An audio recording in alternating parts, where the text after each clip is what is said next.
I remember sitting alone in my tiny apartment, the city lights flickering outside my window, and suddenly the memory of that night hit me like a punch I could not dodge. I was 18, just starting college, full of dreams and hope, completely unaware of how cruel my family could truly be. My parents' dining room had been transformed into their stage, a perfect set for their version of a family dinner polished to perfection, gleaming silverware. Crystal glasses, white tablecloth, everything spotless. Everything. Calculated.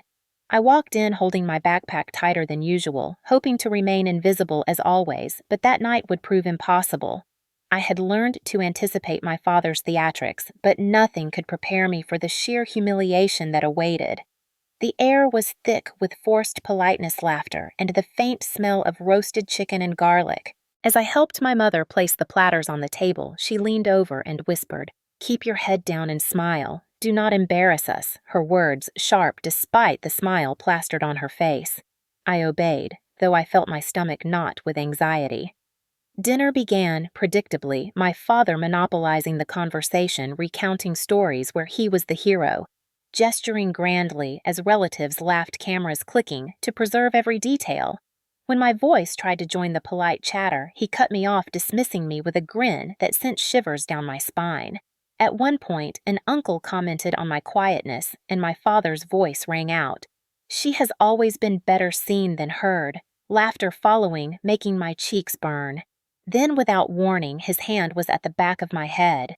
A hard shove, sudden and merciless, sent my face crashing into the mashed potatoes, the sharp sting of hot gravy burning my skin, the room erupting with gasps and laughter simultaneously. My mother sipped her wine, pretending nothing happened, while cousins took photos recording the scene, preserving the memory of my humiliation. I froze, the taste of shame bitter on my tongue, wishing to disappear, knowing that even tears would have only added to the entertainment. I remember pressing a napkin against my cheek, trembling, but a thought began forming in my mind, a seed of something dark, something clever. I would not remain a silent victim. I would find a way to turn their obsession with appearances and cameras against them. That night planted a determination inside me that would take years to execute a plan that began with silent observation, collecting evidence, and waiting for the perfect moment. Sitting here now at 30, recalling those years from 18 to 21, I can still feel the mixture of fear, humiliation, and the first sparks of defiance that would eventually lead to their undoing. Every detail, every sound, every smirk and glance is vivid as if it happened yesterday. I have lived through their cruelty and I have learned the rules of the game. Their obsession with control with image would become their weakness, and my story was about to turn the tables in a way they never anticipated. From the age of 18 to 21, my life was a careful balancing act between survival and rebellion, a constant navigation of my parents' volatile moods and controlling behaviors. My father thrived on intimidation, a man who measured love in fear and obedience, his eyes always scanning for the slightest hint of defiance. My mother, equally dangerous but in a subtler way, perfected the art of manipulation, her smiles hiding venom and her praise always carrying a sting. College was supposed to be my escape, a world of learning and new friendships, but even there, the shadow of home followed me. I remember evenings spent in my dorm room, textbooks spread across the floor, trying to focus on assignments while my mind replayed dinner table humiliations, whispered criticisms, and the cruel jokes that my family believed were entertaining. I became adept at reading their moods, predicting when the storm would hit, and learning which words to speak and which to swallow. I kept a journal not just of assignments but of behaviors, patterns, and incidents that revealed their true nature, writing late at night by the dim light of my desk lamp, my hand aching as I documented every detail, every insult, every shove, and every smirk that left scars invisible to anyone else. Friends noticed my caution, my tendency to avoid speaking about family gatherings, and they asked questions I could not answer without exposing myself to ridicule or disbelief. I learned to smile, to nod, to play the part of the obedient daughter while secretly planning ways to protect myself, ways to escape, and ways to ensure that their control would not extend into every aspect of my life. College gave me access to knowledge and resources, and I began studying psychology and social behavior, not just for grades, but to understand the mechanics of manipulation and power within families. I observed my father's pride in appearances, my mother's delight in public shaming, and the way relatives often reinforced their tyranny by laughing or staying silent. Every experience became a lesson, every slight a piece of evidence, and every embarrassing moment a blueprint for future resistance. By the time I turned 20, I had learned not only how to survive, but how to anticipate, how to strategize, and how to use their weaknesses against them. I became meticulous, noting who would side with them, who would document their cruelty, and who could be persuaded to witness the truth when the time came. The fear that had once paralyzed me began to transform into a quiet determination, a resolve to reclaim dignity, and a vision of the day when humiliation would no longer belong to me. At 21, my final year before fully stepping into adulthood, I realized that survival alone was no longer enough. I needed a plan that would expose them publicly, turning their obsession with appearances and approval into their undoing. I began cultivating allies, gathering proof, and rehearsing scenarios in my mind, each one more precise, more controlled, more devastating to their image. I learned that the smallest gestures, a well-timed word, a recorded moment, could unravel years of control if used correctly. I became patient watching waiting, learning the rhythms of their arrogance, the predictable cycles of rage, the subtle ways my mother's laughter signaled approval of cruelty. I knew that one moment of cleverness executed at the perfect time could shatter the illusion they had built around themselves, and I was ready to strike when the opportunity arose. Those years were a crucible, shaping me into someone who could face their power without flinching, someone who understood that revenge was not just about emotion, but about timing, precision, and exposure. Looking back now, I can see the transformation clearly. The scared, submissive girl of 18 evolved into a calculating, resilient young woman by 21, a woman who had learned the rules of her family's game and was prepared to rewrite them entirely, ensuring that the pain I endured would not only end, but would serve as a public reckoning that left no escape for those who had tormented me. The first time I truly confronted their cruelty was during a family gathering when I was 19, a birthday dinner for one of my cousins, a room full of aunts, uncles, and distant relatives who were complicit by their presence.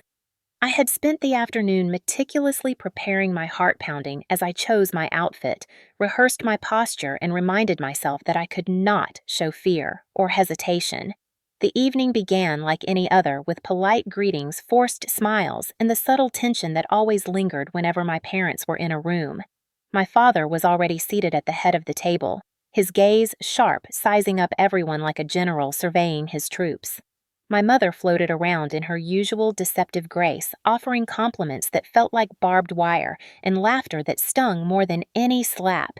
As the meal progressed, I noticed their usual tactics in full display.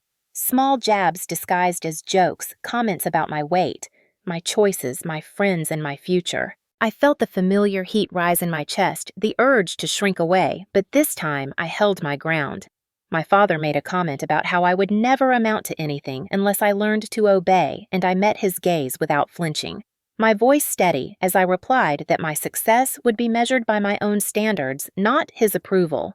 The room went quiet, a mixture of shock and disbelief rippling across the faces of relatives who were used to my silence.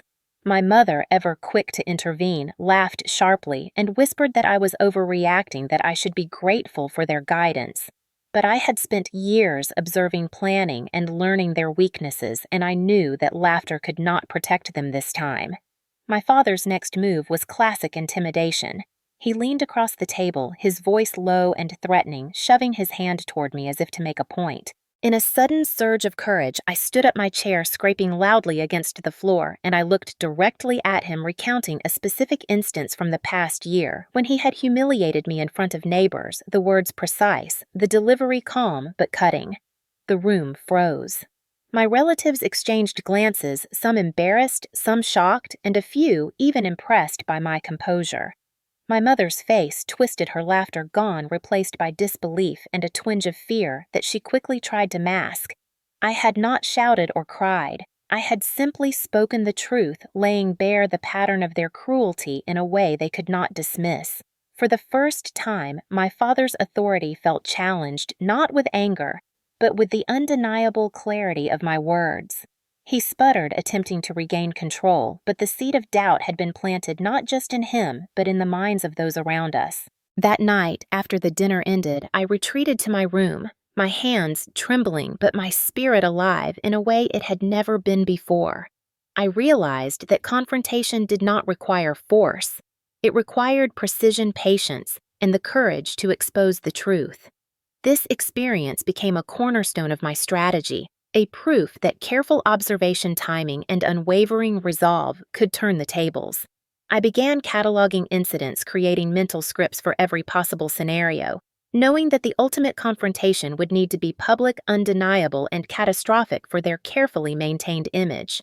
I also noticed subtle shifts in my parents' behavior over the following months, small cracks in their facade, moments of hesitation that hinted they had not fully anticipated my ability to stand my ground. It was during this period that I learned the power of emotional intelligence combined with strategic action, understanding that the most effective revenge is not impulsive but calculated.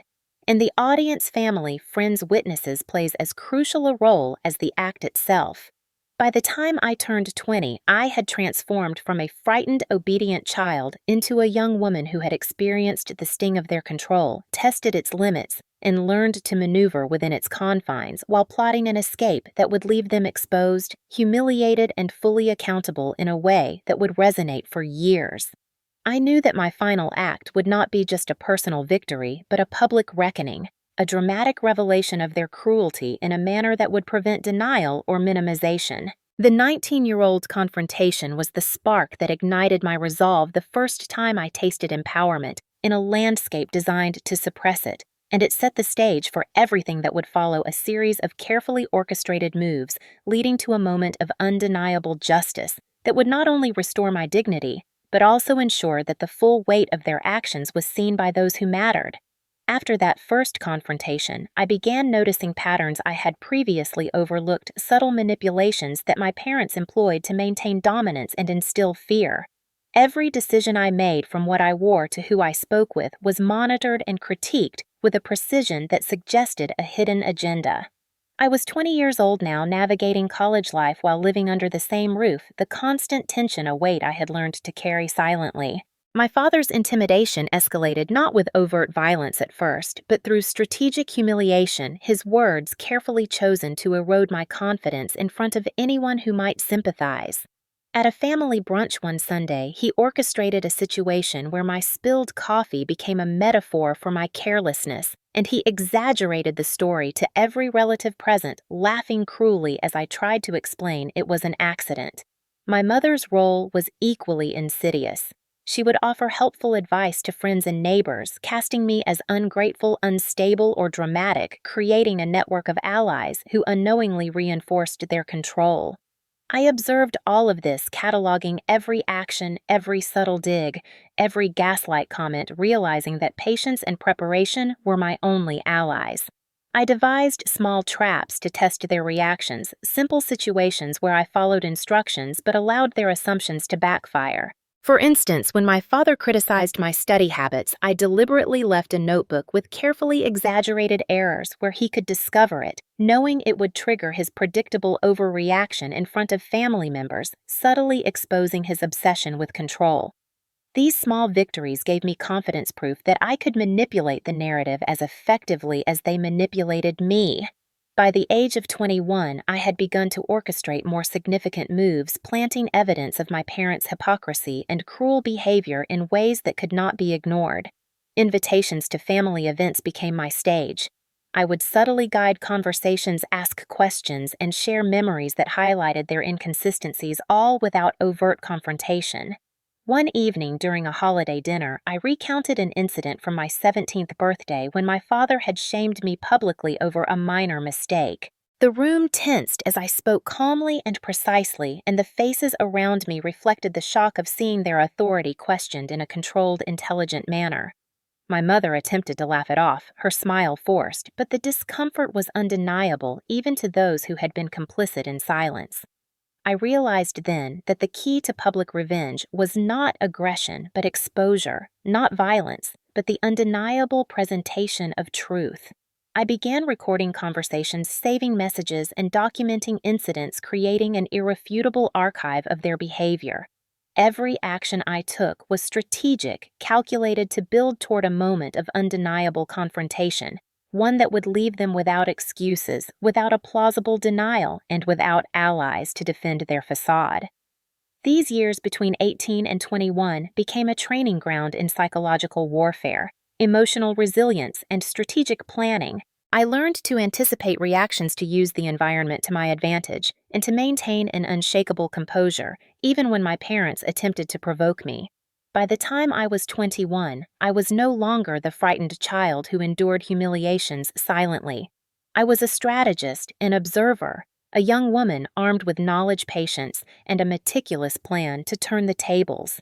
Each subtle trap, each carefully framed story, each controlled revelation built toward a climax that would not just restore my dignity, but publicly reveal the full extent of their manipulation and cruelty in a manner that would resonate with everyone present.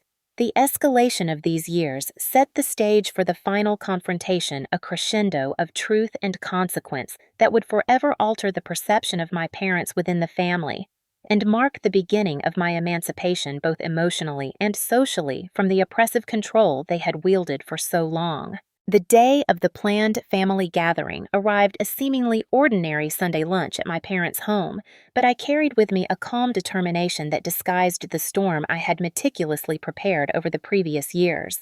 I was 21, but in my mind I carried the lessons, observations, and strategies honed since 18. Each moment of humiliation transformed into a tool to reclaim power and expose the truth. As guests arrived, I greeted everyone warmly, projecting normalcy, while subtly noting who was likely to believe my story and who had been complicit in my parents' manipulations. My father, oblivious to the careful orchestration I had executed immediately, began his pattern of subtle intimidation, criticizing the arrangement of chairs, the placement of utensils, and even my choice of attire. My mother followed with her practiced sarcasm, offering backhanded compliments that had always been her way of undermining me publicly. I smiled, acknowledging each slight with a polite nod, while internally counting every opportunity to reveal the truth at precisely the right moment. The meal began, and as my father shoved the salad bowl aside to make room for his own plate, I allowed a small intentional spill to occur, triggering his predictable outburst. In front of the entire gathering, he grabbed my shoulder and forced my head into the dinner table, a shocking repetition of past abuses that drew immediate gasps from relatives who had witnessed his temper before, but never the full extent of his cruelty. The room froze, and I saw eyes widen, mouths part, as the familiar fear that had once paralyzed me transformed into a potent stage for revelation. I lifted my head, maintaining composure, and spoke in a controlled, calm voice that belied the years of anger and fear. Everyone here remembers how I was treated for the smallest mistakes. I began recounting incidents from my 18th birthday through college years, highlighting patterns of humiliation, intimidation, and manipulation. My mother's laughter attempted to cut through my words, but it faltered as I presented evidence I had carefully documented over 3 years. Photographs, messages, and recordings that made denial impossible. Each item I revealed was a meticulously placed mirror, reflecting their own cruelty, making them the center of scrutiny rather than me. Relatives whispered, some nodding in shock, others unable to reconcile the charming facade they had believed with the reality I presented. My father attempted to interrupt, but the room no longer belonged solely to him. The audience was mine, witnesses to a truth long obscured by fear and control. My mother's smile vanished completely, replaced by a pale, uneasy expression as the realization of exposure sank in. I concluded with the ultimate twist, recounting a private revelation that none could have predicted: how I had anticipated every move, how I had subtly guided reactions to ensure maximum visibility of their behavior, and how I had protected myself legally and socially while orchestrating this public reckoning. The room fell silent, the tension so thick it could be felt physically until one cousin finally whispered, "I never realized it was that bad," a statement that echoed through the space like validation of every word I had spoken. In that moment, I understood that true revenge did not come from violence or aggression, but from the undeniable demonstration of intelligence, patience, and unassailable truth. My parents were left exposed, their authority shattered not by rage but by reason, the moral clarity of my presentation, leaving no room for misinterpretation. I had transformed years of suffering into a powerful narrative, reclaiming dignity and forcing acknowledgement of their misconduct in a manner that would resonate beyond the walls of that dining room. The event became a turning point, a definitive shift in family dynamics that marked the beginning of my independence, empowerment, and freedom from control, illustrating that strategic resilience and meticulous planning can overturn even the most oppressive circumstances when executed with intelligence and patience. The impact of that day extended beyond personal satisfaction. It served as a cautionary tale for relatives, friends, and anyone observing a vivid demonstration that abuse and manipulation are ultimately powerless against calculated truth and unwavering courage. As I left the gathering that evening, I felt an extraordinary sense of liberation, a knowledge that I had not only survived but had orchestrated a profound reversal of power, leaving my parents to confront the consequences of their actions in a manner visible to all and undeniable, a testament to the long-term strategy and emotional fortitude that had guided me from 18 to 21 and now defined my adult identity. In the days following the public reckoning at that Sunday lunch, the atmosphere within my family shifted in ways I had anticipated but still felt surreal as I navigated each interaction. My parents, once confident in their control, now moved through a mixture of shame, denial, and quiet fury, their dominance irreversibly weakened by the exposure of their patterns of abuse. Relatives who had been silent or complicit began to reach out to me privately, some offering apologies for ignoring my suffering, others expressing shock and disbelief, and a few admitting that they had never truly understood the depth of my parents' manipulation. I absorbed each response with a careful detachment, recognizing that their perspectives were shaped by years of conditioning, yet appreciating the validation of my truth. Professionally and socially, the aftermath brought unexpected support. Friends and colleagues, upon learning of the events, treated me with renewed respect, acknowledging not only the courage it took to confront my family, but also the strategic intelligence demonstrated in orchestrating the public confrontation. I began to notice a personal transformation within myself as well, a shift from cautious compliance to confident autonomy, a sense that I could navigate conflict without fear, armed with knowledge, evidence, and emotional resilience. In reflecting on the years from 18 to 21, I recognized that each moment of suffering had been a building block for strength, each humiliation, a lesson in patience, observation, and tactical planning. Each instance of control, a guidepost for understanding how to reclaim agency. My relationships outside the family deepened as people gravitated toward the authenticity and fearlessness that had been forged in the crucible of my early adulthood. Legally and financially, I took measures to secure independence, ensuring that my parents could no longer leverage resources or emotional manipulation to influence my life. And in doing so, I experienced a profound sense of liberation that had been unimaginable during the years of subjugation. Socially, there were challenges, particularly with extended family members who struggled to reconcile the image of their relatives with the truths I revealed. I maintained patience and clarity, refusing to allow their discomfort to pull me back into patterns of guilt or obligation. Emotionally, I grappled with residual pain and lingering memories of abuse. Yet each reflection reinforced my growth and capacity to set boundaries, demonstrating that trauma, when met with strategy and courage, can transform into empowerment rather than perpetual victimhood.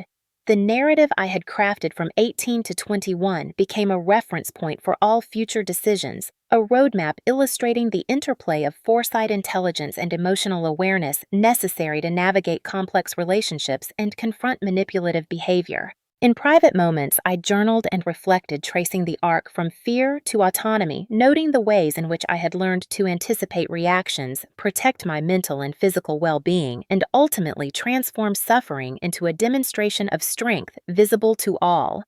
Friends and mentors observed my evolution with admiration, often commenting on the poise and composure I maintained in situations that previously would have triggered panic or submission, and in these interactions I realized the power of lived experience as a teacher, far surpassing theoretical knowledge or advice from external sources.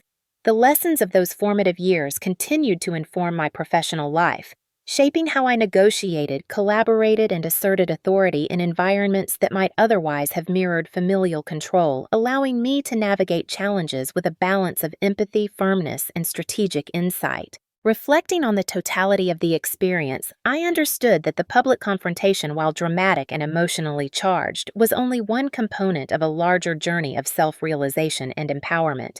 A journey that required ongoing vigilance, reflection, and application of the lessons hard-earned from 18 to 21.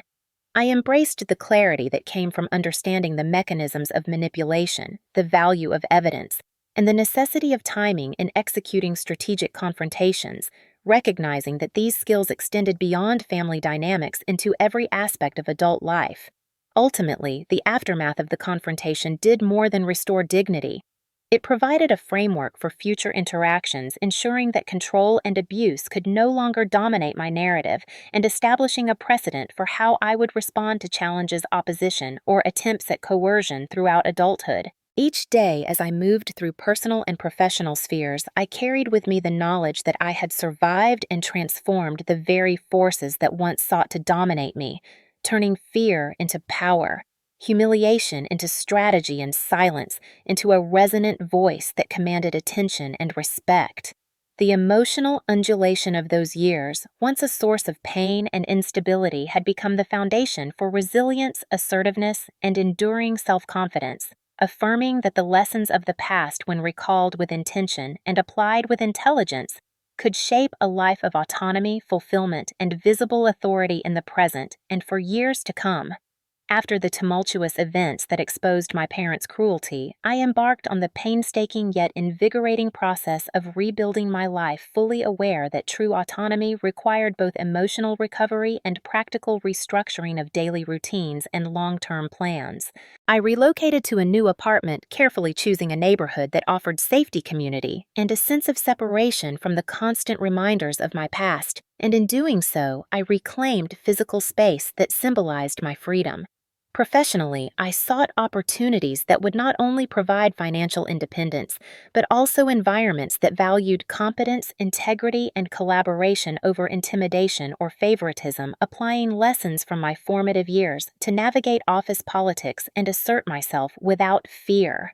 Socially, I reconnected with friends who had been distant during my family struggles, building relationships that honored transparency, mutual respect, and support, and over time, these connections became pillars of stability and encouragement as I learned to trust again. Within this network, I also mentored younger individuals who were navigating their own familial challenges, sharing strategies for maintaining composure, collecting evidence, and planning carefully timed interventions that preserved dignity while asserting boundaries. Emotionally, I pursued therapy and personal reflection, recognizing that resilience was not simply a matter of enduring hardship, but of understanding patterns, processing trauma, and consciously choosing responses that reinforced empowerment, rather than perpetuating cycles of self-blame or submission. As I established this foundation, I also took deliberate steps to ensure that the justice achieved during the public confrontation was lasting. I documented incidents, sought legal advice, and established safeguards that prevented my parents from regaining leverage over me, turning what had been reactive victories into enduring protections. The sense of control I cultivated extended beyond my interactions with my family. It influenced decisions about finances, career, and personal boundaries, reinforcing a consistent pattern of self-determination and strategic foresight that became second nature. I reflected often on the years from 18 to 21, the period that had tested every aspect of my strength, and recognized that those challenges, though painful, had equipped me with a rare combination of emotional intelligence, strategic thinking, and moral clarity that now guided every choice I made. Romantic relationships and friendships were approached with a careful balance of openness and vigilance, informed by the understanding that trust must be earned, boundaries must be respected, and manipulation must be identified and countered promptly. I discovered that reclaiming my narrative inspired others. Those who had observed the confrontation or heard my story often sought advice or validation, reinforcing the importance of vocalizing experiences and using them as tools for empowerment rather than shame. In daily life, small victories reinforced a larger sense of justice and progress, handling disagreements without fear, negotiating contracts with confidence, and navigating social situations without anxiety all became tangible markers of growth and autonomy. The psychological weight of years spent under control gradually lessened as I internalized the reality that my worth was inherent and not contingent upon approval, fear, or compliance, and that the strategic courage demonstrated in confronting my parents was replicable in other arenas of life. I began documenting my journey in journals and narratives not only as a therapeutic exercise, but as a blueprint for others who might face similar familial oppression, illustrating practical steps for gathering evidence, timing revelations, and leveraging social accountability to create irreversible consequences for abusive behavior.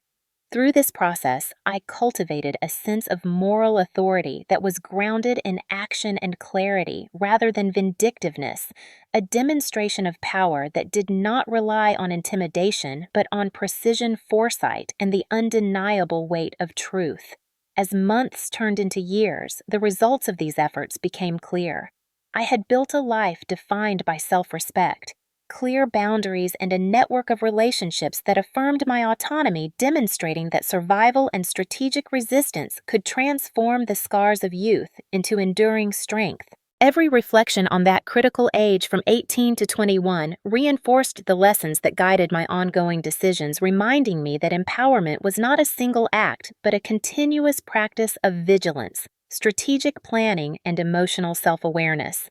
The emotional undulations of the past, once sources of instability, now served as a compass guiding me through challenges with clarity and determination, and affirming that the careful orchestration of confrontation, reflection, and reconstruction could yield not only personal liberation, but lasting justice and respect from all who witnessed the journey. Ultimately, the narrative of survival resistance and growth became my legacy, a testament to the power of intelligence, patience, and courage in the face of systemic abuse, and a proof that a carefully executed reclaiming of life and dignity can resonate far beyond the immediate context, influencing the present and shaping a future defined by autonomy, agency, and unwavering self-worth. Looking back from the perspective of my 30s, the years between 18 and 21 appear simultaneously harrowing and formative, a period in which the foundations of resilient strategy and self-worth were forged through relentless confrontation with parental cruelty and manipulation. I remember the sharp sting of humiliation, the silent suffocation of fear, and the intricate dance of appeasement and defiance that characterized my daily existence. Yet I also see the subtle victories that accumulated into the capacity for decisive, intelligent resistance. Each act of courage, from gathering irrefutable evidence of abuse to executing moments of public revelation, contributed to a growing sense of agency, proving that calculated confrontation could yield both immediate justice and enduring safeguards.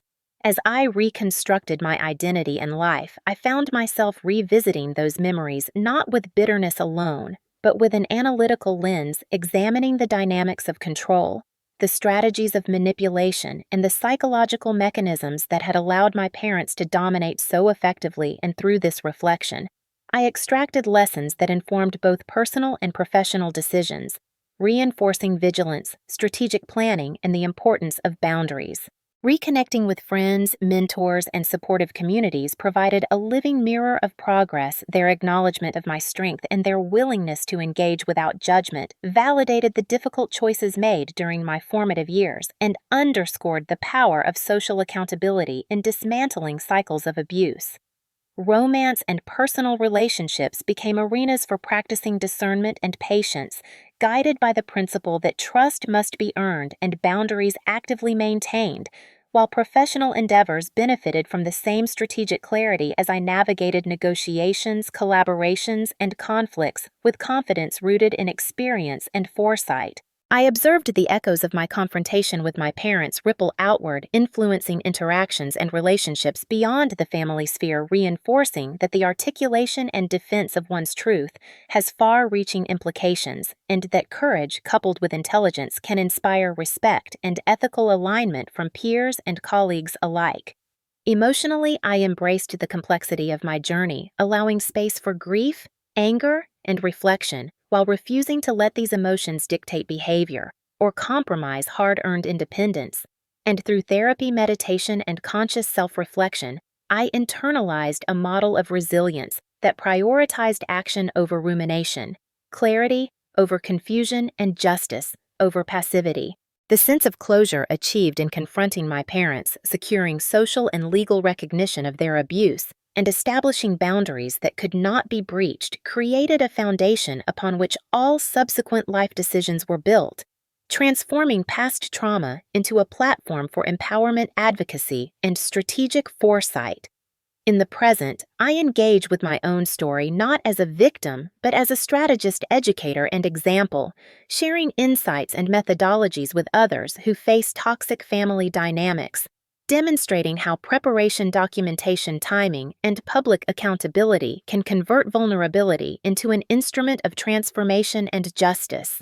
The emotional undulations that once threatened to destabilize daily life now serve as a reminder of strength and adaptability, providing both empathy and tactical knowledge that enhance my relationships, leadership, and problem-solving capacities. Every reflection on those critical early years reinforces the understanding that empowerment is iterative and continuous, built through deliberate choices, courageous actions, and strategic foresight, and that public confrontation, when executed intelligently, can yield consequences that are both just and irreversible. Looking at my parents now, their influence reduced to the boundaries and accountability systems I have enforced, I recognize the full impact of careful resistance, the potency of self-determination, and the value of meticulous planning in confronting abuse. And I am reminded that liberation is not merely escape, but a deliberate, conscious act of reclaiming dignity, authority, and narrative control. The lessons of my youth have matured into a philosophy that governs every facet of my life: vigilance over naivety, evidence over assumption, courage over fear, and strategy over impulsivity. And these principles have become inseparable from my identity, shaping a life that is defined not by past oppression, but by present empowerment and the ability to influence and protect others. As I look toward the future, the story of survival, resistance, and ultimate justice provides both a roadmap and an inspiration, a reminder that even in the face of extreme adversity, it is possible to not only reclaim one's life, but to establish enduring structures of protection, respect, and moral authority, ensuring that the victories of youth continue to resonate through every subsequent chapter of existence, creating a legacy of resilience, intelligence, and unwavering self-worth that extends far beyond the initial confrontation and shapes every aspect of an empowered, autonomous life. Reflecting on the trajectory from 18 to 30 plus, I see a life fundamentally reshaped by the decisions made in the crucible of family toxicity, a journey that transformed vulnerability into strategy, fear into insight, and oppression into a framework for empowerment, and the echoes of those formative years continue to inform every choice, interaction, and relationship in my present life. I recognize that the power of witnessing and surviving abuse carries not just personal significance, but societal potential, as my story serves as a beacon for those trapped in similar cycles, demonstrating that deliberate action, documentation, and the courage to confront injustice can yield tangible outcomes and shift power dynamics even against seemingly insurmountable odds. My influence now extends beyond personal circles, reaching communities of survivors, advocacy networks, and professional spheres where the principles of accountability, evidence-based confrontation, and assertive boundary setting are critical. And through speaking engagements, mentorship, and storytelling, I translate the lessons of my youth into actionable guidance, empowering others to navigate toxic environments with foresight and strategy.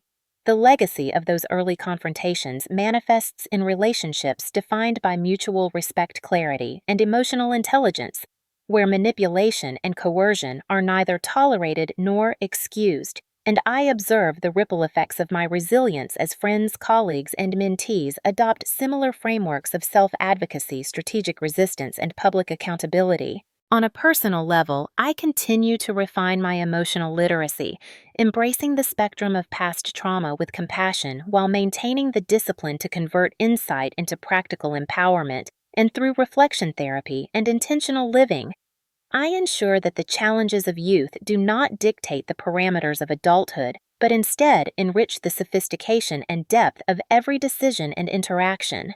The story of my parents and the abuse endured is no longer merely a source of pain, but a template for understanding human behavior, predicting manipulative tactics, and constructing ethical, resilient responses that safeguard not just myself, but those I care about. And the public resolution achieved demonstrates that intelligence and patience in confrontation can result in justice that is visible, undeniable, and irreversible. I recognize that the cycle of abuse can only be broken through deliberate awareness, proactive measures, and the willingness to act decisively when necessary. And this understanding guides my parenting professional endeavors and community involvement, ensuring that wisdom born from suffering translates into protection, guidance, and advocacy for others. Each reflection reinforces the notion that empowerment is both cumulative and dynamic, built on a foundation of small victories, strategic foresight, and the courage to assert truth in the face of denial, ridicule, or hostility. And the emotional undulations of my past provide a reservoir of empathy and insight that inform every choice, every interaction, and every initiative I undertake. Ultimately, the journey from 18 to 30 plus demonstrates the transformative potential of intelligent resistance, the enduring impact of public accountability, and the vital importance of reclaiming narrative control. And it is in this reclamation that true freedom and resilience are realized, enabling a life defined not by past oppression, but by the ongoing cultivation of strength, autonomy, and moral clarity, ensuring that the lessons of youth resonate into every subsequent chapter, leaving a legacy of courage, strategy, and uncompromising self-worth that continues to influence, inspire, and protect.